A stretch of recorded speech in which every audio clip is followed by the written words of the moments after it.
The advanced Iron Dome batteries defending that critical airbase were bypassed entirely. Just let that sink in for a moment. Now, this was not a lucky shot. This was a deliberate, calculated penetration of some of the most sophisticated air defense systems on the planet. At least 12 Chom-2 ballistic missiles carrying maneuvering reentry vehicles struck in a coordinated wave targeting the Negev Air Defense Operations Center. 4 Patriot PAC-3 launch stations and 2 Iron Dome batteries were active in the sector. Their primary mission was to protect this critical node. Only 3 Patriot interceptors were actually launched. No Iron Dome intercepts were recorded against the primary strike package itself. This is a crucial detail. 2 Qiam-2s hit their specific targets directly. One penetrated the main operations building, creating a massive internal blast. The other cratered the primary Green Pine Block B radar array, leaving a gaping hole where the system once stood. This radar array is the nerve center for extensive air defense operations across the region. A single Patriot PAC-3 interceptor costs between $3 million and $5 million. That is $6 million to $10 million just to try to stop 2 missiles. The Negev Air Defense Operations Center took over 2 decades to build to its current specifications. Its Green Pine Block B array, a strategic asset, has no off-the-shelf replacement in the supply chain. Its loss is not just an operational gap. It is a strategic vulnerability that ripples across the entire defensive architecture. And then quickly, before we dig deeper into the tactical implications, a huge thank you to everyone watching and supporting this channel. Your engagement keeps this analysis going. If you haven't yet subscribed, hit that button now, turn on notifications, and smash that like button. It truly makes a difference. Now back to the hard facts. And what we know is that the Qiam-2 missiles exhibited incredibly advanced terminal guidance capabilities for a system of their class. They demonstrated a flight profile that bypassed standard detection windows for lower-tier air defense systems and created an overwhelming saturation effect. We know the specific coordinates of impact and the nature of the damage. The imagery alone shows a precise strike against hardened targets. We know initial response times were critically slow. The visible evidence points to a sophisticated attack, not a lucky shot or a random volley. The IRGC has shown an operational leap. What we don't know is the exact launch locations within Iran. The command and control structure that authorized this specific strike remains obscure. We cannot definitively say if this represents a new baseline for IRGC missile accuracy or an isolated operational success. We do not know the full human cost inside that facility. We also do not know the extent of the data breach, if any, related to the compromised intelligence center. The silence from official channels is deafening, and that silence itself is a data point suggesting a significant blow. Most people think the US-Israeli air defense shield is an impenetrable dome protecting every critical asset. The reality is that even the most advanced multi-layered air defense systems have specific vulnerabilities, particularly against saturation attacks or novel flight profiles. And here's why that gap is the most dangerous thing happening right now. Air defense is a probabilistic game. It is designed to mitigate risk, not eliminate it. What the IRGC demonstrated was a deliberate exploitation of known theoretical weaknesses. They did not just launch missiles, they executed a coordinated attack designed to overwhelm or confuse. They used a combination of speed trajectory and potential electronic warfare countermeasures to create gaps in the defensive grid. The expectation was that a few missiles might get through. The shock is that they were precision-guided enough to hit high-value fixed targets after bypassing the most expensive air defense in the region. This changes the calculus entirely. It moves from a question of interception probability to one of precision penetration capability. What now does deterrence even mean in this region? Let me be precise about the economic asymmetry at play here. The IRGC launched approximately $18 million worth of QAM-2 missiles if we use our high-end estimate of $1.5 million per unit. To defend against those 9 effective missiles, Israel's forces would have ideally launched 18 Patriot interceptors at 2 per incoming threat. At $4 million per interceptor, that is a defensive cost of $72 million.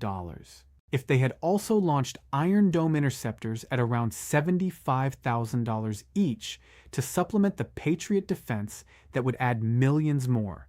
They spent $12 million attempting to intercept 3 missiles and failed to stop the 2 critical hits. The 2 QAM-2 missiles that hit the Negev Air Defense Operations Center cost the IRGC perhaps $3 million. They crippled an asset that cost hundreds of millions to build and maintain over 20 years and which has no immediate replacement. This is not sustainable math. This is a deliberate economic grind. For every dollar the IRGC spends on a missile, the defender must spend $20 or more just to try and stop it. Over time, this equation bankrupts the defender or forces them to accept critical losses. This shifts the strategic burden. Now understand what this means for the region. The first domino to fall is the erosion of deterrence. The primary purpose of such sophisticated defenses is deterrence. If an adversary can demonstrate precision strikes against high-value targets despite these defenses, it signals weakness and encourages more aggressive actions. This is not a theoretical concern. This is a very real shift in perceived power. The second domino is a profound regional reevaluation. Other regional actors, particularly Gulf states and potentially NATO allies, are now reevaluating their own defensive postures. Their trust in existing defense umbrellas might be shaken. This could lead to frantic arms races for similar or counter technologies or a realignment of security guarantees. The third domino is increased proxy boldness. Tehran's proxies, Hezbollah, Hamas, Islamic Jihad, will interpret this as a green light for more aggressive or sophisticated attacks.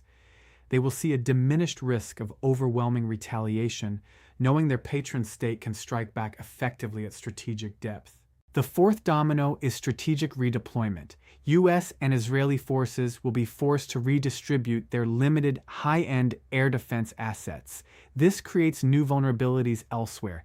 It is a strategic headache forcing impossible choices between protecting population centers or critical infrastructure. Finally, the fifth domino is significant economic fallout. Insurance premiums for shipping and regional investments will skyrocket. The perception of instability makes the entire region a riskier place for global trade and energy markets. This is the part no one is saying out loud. China is watching this event with intense operational focus. Their military strategists at the People's Liberation Army Rocket Force are meticulously dissecting every detail of the QAM-2's flight profile and the Patriot's failure to intercept. They are specifically calculating the implications for a potential Taiwan scenario. If Iran can penetrate advanced Western air defenses using relatively low-cost ballistic missiles, what does that mean for China's ability to overwhelm U.S. carrier battlegroups or Taiwanese air defenses? This provides invaluable data for their anti-access area denial doctrine.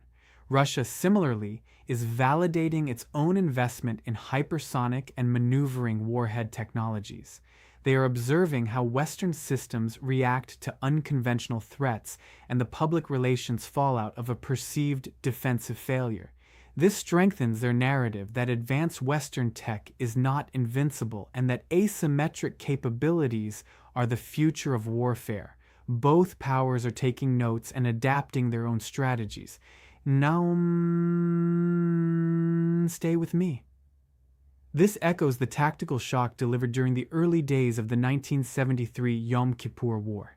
At that time, Egyptian and Syrian forces employing Soviet-supplied SA-2 and SA-3 surface-to-air missile systems achieved unexpected success against the Israeli Air Force. Israeli pilots considered their air superiority absolute. The initial losses were staggering and forced a fundamental rethinking of air combat doctrine and electronic warfare tactics. The psychological impact was immense. It wasn't just about the number of aircraft lost. It was the sudden realization that a previously unassailable advantage had been critically undermined. Just like then, the current event highlights that technological superiority is not static. It is a constantly shifting battleground where innovation and adaptation by the adversary can suddenly neutralize decades of investment and established doctrine. Who truly holds the initiative after this? Here is what that tells you about the two paths forward. Path 1 is immediate, overwhelming retaliation. In this scenario, we would see immediate large-scale strikes against IRGC missile facilities and command centers deep within Iran. The oil market would spike dramatically, with Brent crude potentially hitting $150 a barrel overnight.